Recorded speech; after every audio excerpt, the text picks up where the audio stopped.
जय गुरु जी, शुक्राना गुरु जी। ओम नमः शिवाय, शिव जी सदा सहाय। ओम नमः शिवाय, गुरु जी सदा सहाय। जय गुरु जी। संगत जी, आज मैं एक आंटी जी का शुक्राना सत्संग शेयर करने जा रही हूँ।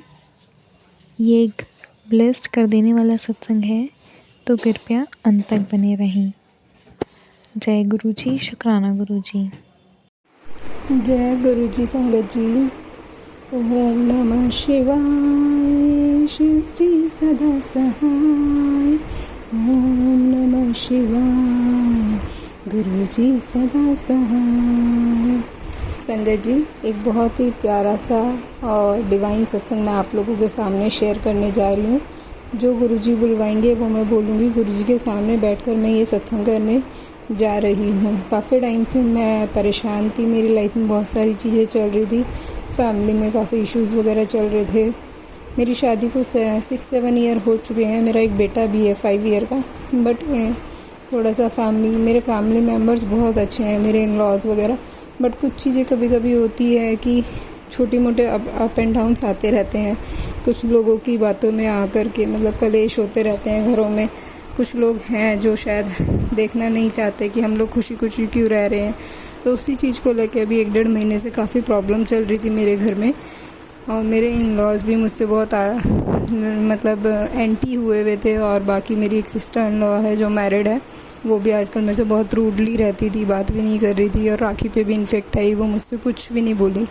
इसके अलावा मैं बस रोती रहती थी, परेशान रहती थी। ऑफिस जाती थी, ऑफिस से आती थी, फिर ऐसी घर का काम करती थी, रोती थी और सो जाती थी। फिर अगले दिन नेक्स्ट मॉर्निंग में उठ के फिर ऐसी ऑफिस चली जाती थी। तो बहुत ही अजीब सा लगता था कि क्या चल रहा है लाइफ में, क्या नहीं चल रहा। कभी कभी तो मन होता था कि सुसाइड कर लेती हूँ कहीं जाके। कभी कभी मेंटली इतना प्रेशर हो जाता है या इतना मेंटली हम डिस्टर्ब हो जाते हैं कि कुछ नहीं समझ आ रहा होता। और एक बार के लिए तो माफ़ी चाहूँगी संगत जी, लेकिन गुरुजी के ऊपर भी मैं कभी कभी झगड़ा कर लेती थी। गुरुजी, क्या ही चाहते हो मेरी लाइफ में, क्या ही हो रहा है, क्यों मेरा साथ नहीं दे रहे हो, क्यों आप कुछ नहीं कर रहे हो। कुछ लोगों से बात हुई, उन्होंने 1-2 लोगों से मैंने अपनी चीज़ें शेयर करी। उन्होंने भी बताया, एक पंडित के बारे में भी बताया। तो मैंने सोचा एक बार उन पंडित जी से जाके भी मिल लेती हूँ। मुझे पता है गुरुजी मना करते हैं, इन सब चीज़ों पे बिलीव नहीं करना चाहिए।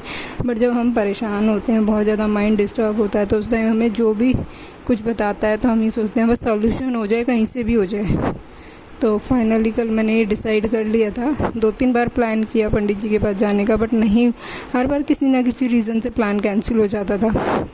तो कल मैंने फाइनली सोच लिया, मैं ऑफिस से भी जल्दी निकल गई कि आज तो मैं पंडित जी के पास जाऊंगी और मैं पूछ के आऊँगी क्या रीज़न है, क्यों हो रहा है मेरी लाइफ में ये सब कुछ। और जैसे ही मैं ऑफिस से निकली 3:40 पे मेरे हस्बैंड का फ़ोन आ गया, जो कि मुझे फ़ोन भी नहीं कर रहे थे, मेरे से बात भी नहीं कर रहे थे। इससे पहले भी बीच में एक बार उन्होंने बात करने की कोशिश की थी, हमारे बीच में सब कुछ सॉर्ट आउट हो गया था। फिर मुझे नहीं पता कि फैमिली में ऐसा मेरे ऑफिस जाने के बाद क्या बातें हुई, क्या बातें नहीं। फिर दोबारा उन्होंने सेम मेरे साथ रूडली बिहेव करना शुरू कर दिया, मेरे से बात करना बंद कर दिया। ये सब चलता रहा। मैं फिर परसों रोती रही, फिर पूरी रात को रोते रोते सो गई, फिर परेशान रही। फिर जब कल उनका 3:40 पे कॉल आया तो मैं मेट्रो स्टेशन पे ही पहुंची थी। तभी फिर मैं 1-1.5 घंटा वहीं बैठी रही, बात करती रही, क्योंकि मेट्रो में नेटवर्क डिस्कनेक्ट हो जाता है। सारी बातें उन्होंने डिस्कस करी, क्यों हो रहा है, क्या हो रहा है, क्यों चल रहा है।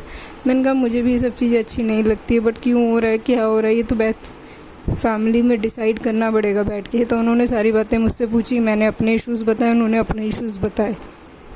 हम दोनों ने एक दूसरे के इश्यूज़ को सुना, उनका सॉल्यूशन निकाला।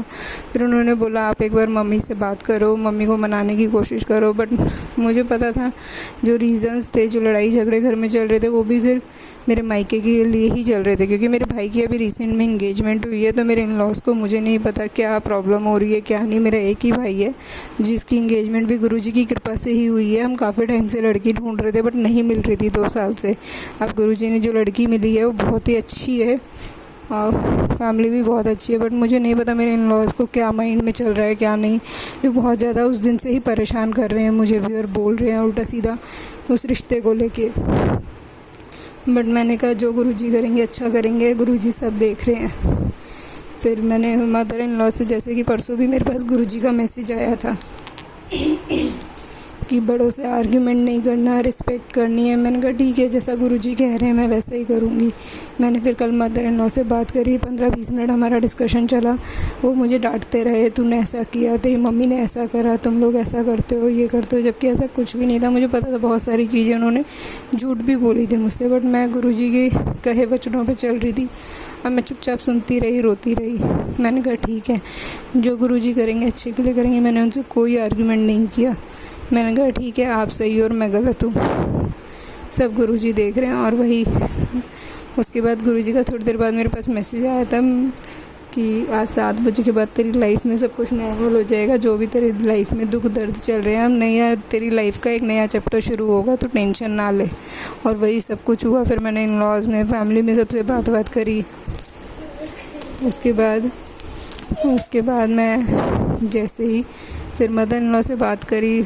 मुझे पता है जो आर्गूमेंट हुए इतनी जल्दी तो सॉर्ट आउट नहीं होती चीज़ें, बट अब लाइफ में बहुत कुछ पहले से ठीक है, और वो भी गुरुजी की ही रहमत है। फिर मैंने अपने हस्बैंड से बात करी, मदर इन लॉ से बात करी, और जहाँ मैंने पंडित जी के पास जाने का प्लान किया था वो मैंने कैंसिल कर दिया, क्योंकि गुरुजी की यही कृपा है कि कहते हैं गुरुजी आपका लास्ट मोमेंट तक आपको देखते हैं कि आप अपना विश्वास डगमगाते हो या नहीं। और कल भी मैं बहुत रोते रोते ऑफिस के लिए निकली थी। गुरुजी या तो मुझे मेरी लाइफ को ख़त्म कर दो या लाइफ का सॉल्यूशन कर दो, बस इतनी ज़्यादा मैं सैड हो गई थी। अभी एक बेटा है जिसकी वजह से शायद मैं अभी तक रह रही थी, या लाइफ में इनफैक्ट चल रही है मेरी लाइफ में बहुत जिसे कहते हैं बहुत परेशान हो गई थी लाइफ से, कि हस्बैंड भी सपोर्ट नहीं कर रहे थे। हस्बैंड भी जो मदर इन लॉ बोल देती थी उसी पे ट्रस्ट कर लेते थे, एक बार पूछने की ज़रूरत भी नहीं समझते। 6-7 साल हो गए मेरी शादी को, ऐसे ही चल रही है लाइफ। जो मदर इन लॉ ने बोल दिया वही सच है, एक बार भी मेरे से पूछते नहीं है, बताते नहीं है क्या ये सच है या नहीं। बस उनकी मम्मा ने जो बोल दिया वही होगा घर में।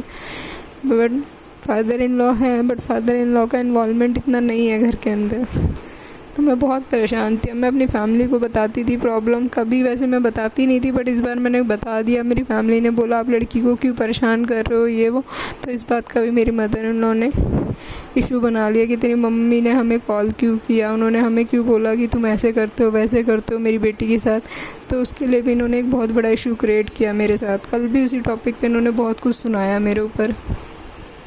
बट कोई नहीं, जब मेरे साथ गुरुजी हैं तो मुझे किसी से कोई परवाह नहीं है कौन क्या बोल रहा है, क्या सोच रहा है। ठीक है, गुरुजी के कहने से सब जैसा उन्होंने कहा मैंने सुन लिया, और सुनने से मैं कुछ नहीं होता, कोई नहीं। उनका अगर मन हल्का होता है मुझे सुनाने से तो कोई दिक्कत नहीं है मुझे। बट मुझे लगता है अगर रिश्ते ठीक हो जाएंगे इन सब चीज़ों से तो मैं उसके लिए रेडी हूँ। बट गुरुजी यही कहूँगी आगे के लिए कि फ्यूचर में प्लीज़ अपना साथ बनाए रखना, और मेरे हस्बैंड पे भी थोड़ी कृपा बनाए रखना। पहले से उनमें चेंजमेंट आया है, पहले वो नहीं इतना सपोर्ट करते थे, इन पे कभी बैठ के बात भी नहीं करते थे और कभी सुनते भी नहीं थे मेरे साइड का पक्ष। एटलीस्ट वो अभी सुन लेते हैं, समझ लेते हैं कि क्या कहना चाह रहे हो। कल उन्होंने हालांकि मुझे इतना भी बोला कि मीनाक्षी वो मेरी मम्मा है, मैं उनके अगेंस्ट नहीं बोल सकता। मैं कहा आई अंडरस्टैंड, मैं समझती हूँ आप मेरे पक्ष में नहीं बोल सकते, तो कम से कम इतना तो बोलो। मैं ये नहीं बोल रही अपनी मदर के अगेंस्ट आके बोलो, एटलीस्ट मुझे सपोर्ट तो कर दो, इमोशनली सपोर्ट कर दो, ज़्यादा कुछ नहीं तो बस गुरुजी आप अपना साथ बनाए रखना जैसे कल बनाया, और मैं आगे भी आपका ऐसे ही शुक्राना करती रहूँगी। बहुत बहुत धन्यवाद। और कुछ गलत इस सत्संग में मेरे मुंह से निकला हो, या मैंने कुछ गलत वर्ड यूज़ किया हो या गलत बोला हो, तो संगत जी उसके लिए भी मैं बहुत बहुत माफ़ी चाहूँगी। गुरुजी मुझे माफ़ करना दिल से। और जाते जाते फिर दोबारा एक बार गुरुजी का मंत्र जाप करेंगे। ओम नमः शिवाय, शिव जी सदा सहाय। ओम नमः शिवाय, गुरुजी सदा सहाय। इसी के साथ मैं एक और अभी जन्माष्टमी का अपना सत्संग शेयर करना चाहूँगी।